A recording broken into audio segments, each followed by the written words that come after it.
YouTube charge করলে পেয়ে যাবেন। যে প্রথম নাতের কলি আমি বাংলাদেশে পড়ি নাই, পাকিস্তানি শায়েরদের সাথে মিলে ইয়া রাসূলুল্লাহ হে সালামুন আলাইক ইয়া হাবিবাল্লাহ সালামুন আলাইক ইয়া নবী ইয়া নবী ইয়া নবী ইয়া নবী ইয়া নবী ইয়া নবী ইয়া নবী ইয়া নবী ইয়া রাসূলুল্লাহ হে সালামুন আলাইক ইয়া হাবিবাল্লাহ সালামুন আলাইক। হাজার হাজার কণ্ঠ চিকন মোটা সুরে আমার নবীকে সালামের আওয়াজ আসতে লাগলো। আমরা যতজন ছিলাম কান্নার রোল পড়ে গেল। বললাম যে ভাইয়া पाकिस्तानी भाई साहब आप हजरात तो शायर अहले सुन्नत हो ना, और दो एक लोरी सुना दीजिए ना। तो नहीं भाई साहब, हमको डर मालूम हो रहा है, अनफा से कुदसिया होगा, जिन होगा, परी होगा, देव होगा।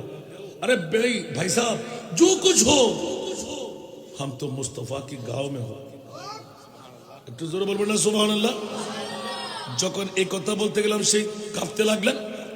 अरे खौफ का कोई फिक्र नहीं, तुम सीधा से जुबान खोलो सुभान अल्लाह। অনেক চেঁচামেচি করার পর তাকে বললাম যে বেশি কথা বললে আমরা বাঙালি, তুই পাকিস্তানি, এক ধাক্কা দিয়ে ফেলে দেবে।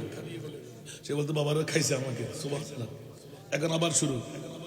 आप शाह है उम्म आप खैरुल वरा, आप शाह है उम्म आप खैरुल वरा, आप सरताज पैगंबराने जहां, आपकी दोनों आलम में जलवा गए। या नबी या नबी या नबी या नबी या रसूलल्लाह सलामुन अलैक या हबीबल्लाह सलामुन अलैक। सारा दुनिया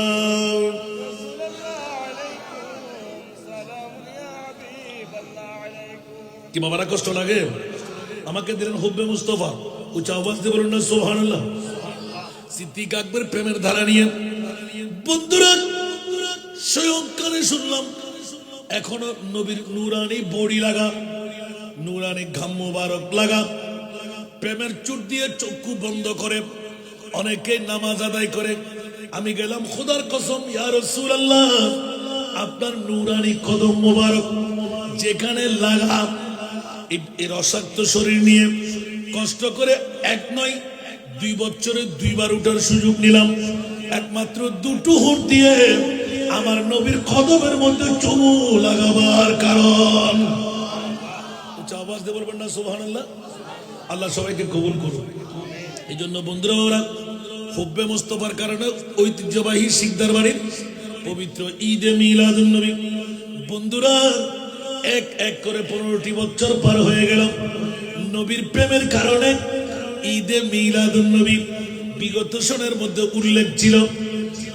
একটু রেনু করে দেখবো, জিজ্ঞাসা করবো, উত্তর দিতে পারবেন? কথা বলতে হবে, উত্তর দিতে রাজি? গোটা বিশ্বের মধ্যে সেরা দামি